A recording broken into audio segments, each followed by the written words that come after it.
Hello my lovely families, how are you all doing? Good morning, good afternoon, good evening, good night, depending on your location or anytime you are meeting this video.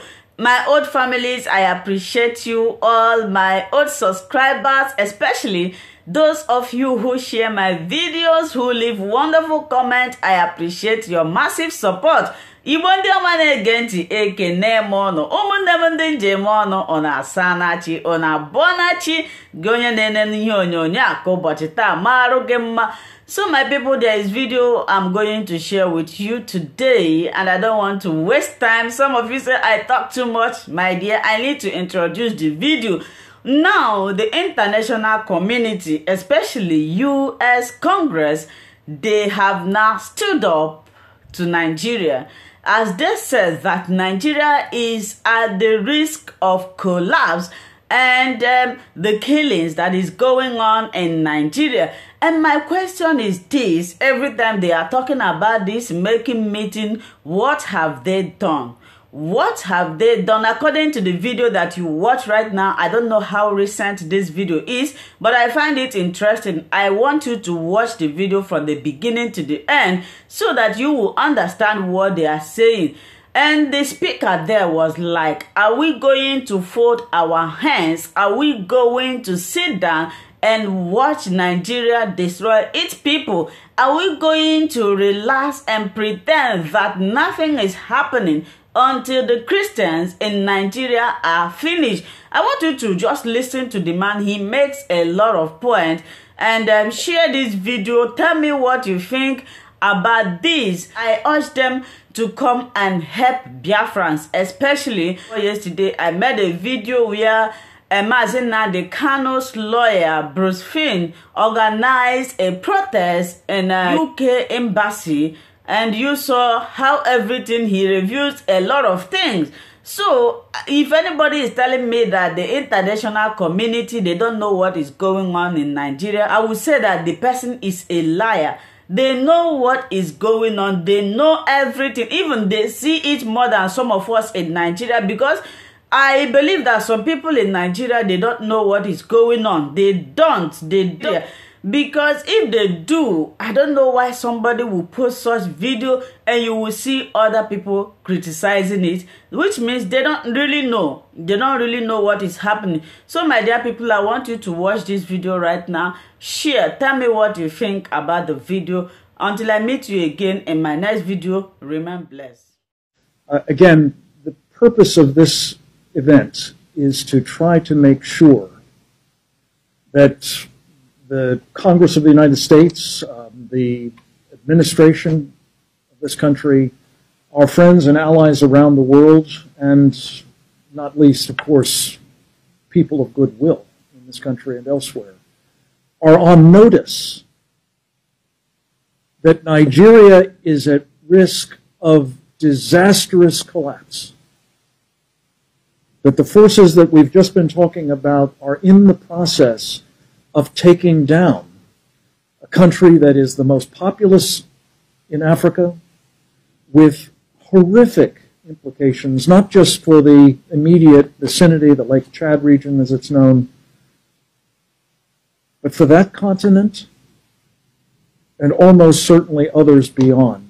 Congressman Wolf mentioned Bono, talking about a catastrophe that would make what has happened to Europe in the past few years, as a relatively small number of people migrated there with unbelievably chaotic consequences, look like a day at the beach by comparison. We're on notice, and the question is, do we have to wait until this horror is upon us before something is done about it? Or do we take steps now to try to prevent that? And I don't think any of us is saying that this is a panacea, but the appointment of the appropriate individual with the requisite authority. And I just wanted to underscore what Congressman Wolf said about having the President of the United States essentially personally empowering Senator Danforth to lead the effort on behalf of our country to alleviate that situation. That has to be done again, and it has to be an empowering of a person with the stature and the capabilities needed to do two really vital things. One is to pull together the government agencies that have responsibility for pieces of a problem like Nigeria. The Defense Department, as well as, of course, the State Department, USAID, the UN mission of the United States, the National Security Council, and others, to come together with a common, appropriate, and much needed policy approach. And then secondly, at least as importantly, to be able authoritatively to represent what that approach is to the government of Nigeria. So they know who they're dealing with. They know that this is, in fact, the policy, and they can't go, looking for people who will provide some sort of alternative that might not require as much of them. So it's those two vitally important things that have to be done. And on behalf of, again, the Save the Persecuted Christians Coalition and team, I just want to say I think this is a moment of truth, a moment when we will find a difference being made by an administration that is about making a difference on behalf of religious freedom and those who are being denied it around the world. And let me just take a moment to say, as bad as this situation is, it is just one of the areas in the world in which particularly Christians are suffering. By some estimates, it's as small a number as 215 million Christians being brutally persecuted. By others, it's as high as 500,000. Excuse me, 500 million. This is on our watch. It is unconscionable. It must be challenged, contested, and if possible, stopped. And that's what this coalition is about. And I pray that we will be able, with the help of people like Congressman Estes and Congressman Wolf and the Archbishop and our coalition and countless others, to see this problem sorted by the appointment at the earliest possible moment, preferably by the end of this year, because these elections are approaching,